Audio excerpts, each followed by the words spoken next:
Live from downtown Detroit, Local 4 News at 5 starts now.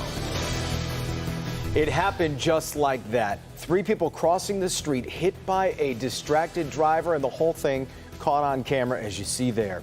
Thankfully, those kids in that video only suffered relatively minor injuries. Yeah, this all happened Friday morning at the intersection of Lanyo and Arnold, not too far from I-94 on Detroit's west side. Sean Lay went to that intersection today. Sean, you witnessed just how dangerous it can be out there. Kimberly, we didn't feel safe standing on the sidewalk, had to back up into the lawn there on the corner. We're talking about speeding semis, dangerous driving and distracted driving. I'm going to take you there because this, keep in mind, is a school crossing. 3 kids in a crosswalk hit head-on by a driver. It's shocking. The kids were on their way to school Friday morning. Murtada Mosip's son and daughter are 2 of those kids who took that direct hit from the driver. His 8-year-old daughter, Leon, is hurt. All her body hurts. Every day she telling me her back, her knees, her legs. His 13-year-old son, Hood, has a broken leg. How are you feeling? Not good. My back hurts. The back of my neck, my shoulder. How do you think that guy didn't see you in the crosswalk? Yeah, he was looking under the steering wheel. He was using his phone. That driver pulls over, checks on the kids, and then leaves. Police are not called. No, it's not a hit and run. Why is it not? No. I know the guy who hit him. His dad called me, his brothers, and his mom even called me. They're nice people. I know them.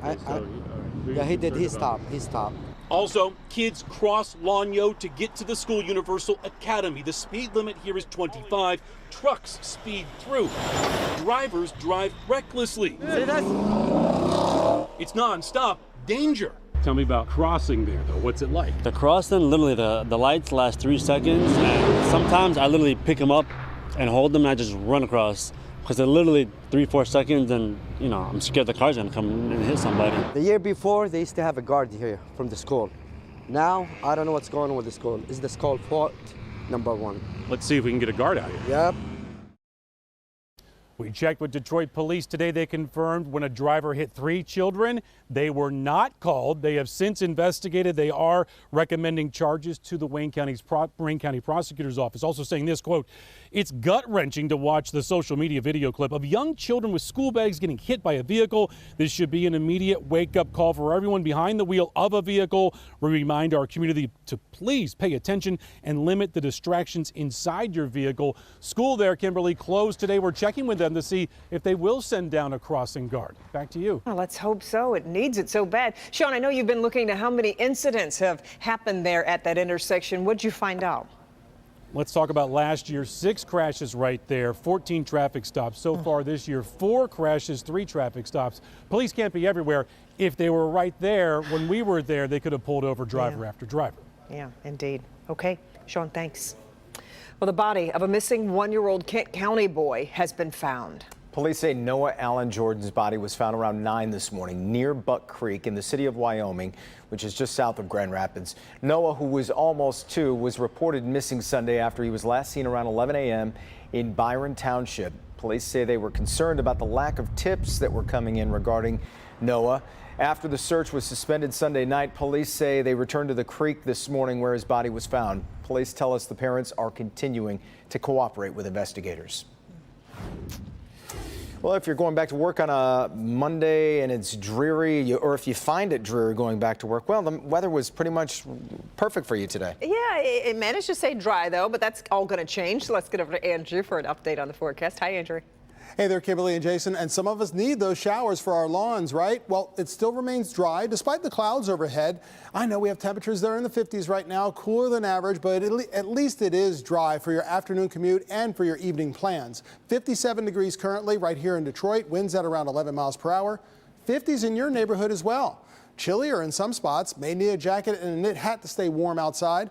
52 for our friends in Pontiac, same thing over in Howell. 53 in Ann Arbor, where it's also dry.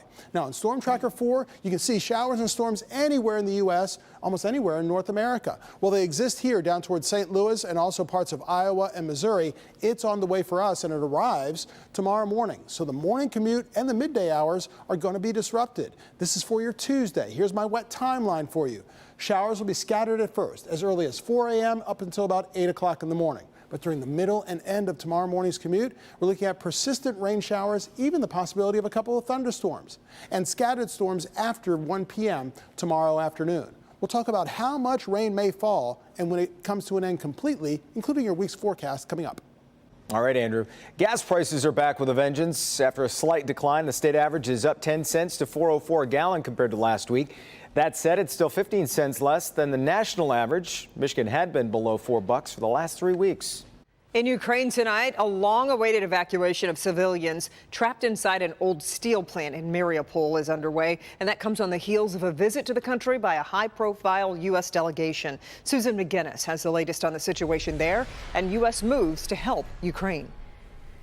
Well, the Ukrainian civilians who spent weeks in that steel plant boarded buses hours ago to be moved to safety. Now Ukraine's president is warning they could end up in Russia.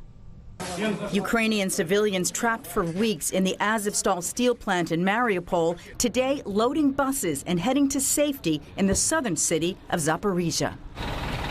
The reception center here providing safety to Ukrainian civilians arriving here on their own. But Ukraine's president warning today the civilians from the steel plant risk being taken against their will into Russia. The operation to move them raising red flags among those who watched earlier evacuations fail. I would not trust the Russians here. They probably were taken somewhere else. And as you can see, this is just another incident where the Russians have taken advantage of the Ukrainians and to continue to terrorize them. As Ukraine faces a fuel crisis, European Union energy ministers hold emergency talks on phasing out Russian oil and gas following Russia's move to cut off supplies to Poland and Bulgaria. House Speaker Nancy Pelosi and a congressional delegation heading back to D.C. after a secretive trip to Kyiv, where they pledged support to President Zelensky, and to Warsaw, where they expressed gratitude to Poland's president for receiving Ukraine's refugees. Everybody now wants to be part of this moment because there's now momentum on the side of the Ukrainians. Next up, lawmakers will work to finalize President Biden's request to Congress for $33 billion more to help Ukraine. First Lady Jill Biden heads to Slovakia and Romania later this week, planning to spend Mother's Day with Ukrainian refugees. Nearly 5.5 million Ukrainians have so far fled the country. In Washington, Susan McGinnis, Local 4. Susan, thank you. And meanwhile, the U.S. says it hopes to reopen its embassy in Kyiv by the end of the month. It was simply time for a change. After 7 tough seasons as Red Wings head coach, Jeff Blashill is out and the search for his replacement is underway. That's right. So we want to bring in Bernie now with what General Manager Steve Yzerman had to say today. I don't think anything he said really surprised anyone at all. Jeff Blashill was here for 7 years. Wings made the playoffs only once, not exactly what Red Wings and their faithful have come to expect here in Detroit. We've got highlights of Blashill. Blashill started his run in 2015, coach of the Griffins, won the Calder Cup there, but after a playoff appearance in year 1, the Wings never made it back in the next 6 years. Jamie Edmonds was at the press conference. She joins us live from LCA. Did he say anything, or was he just brutally honest? Bernie, I would say he's brutally honest. He didn't say anything really outside of the box, but he did say 2 days after Jeff Blashill was relieved of his duties, this whole thing isn't just on Blashill, the coach, but obviously change was needed. You cannot judge Jeff Blashill on the Detroit Red Wings record. I think you judge it on how he ran this program and conducted himself and was extremely professional in that. And I think it's really unfair to put it on the coach. Having said that, you know, for 3 years, I'm making a change today for the reasons I stated earlier. Steve Yzerman says every aspect of this team could use improvement, but the biggest glaring problem this year was the defense. It wasn't like we didn't address it. We just weren't successful in applying it and getting our players to play or getting our team to play much better defensively. And as the season went on, you combine a tougher schedule, we start to lose players to injury and the losses mounted, in particular the ugly losses. So now the search begins on who will be the next to lead this team. Yzerman says ideally the new coach would be in place by the NHL draft. He would not restrict himself on the kind of guy he's looking for.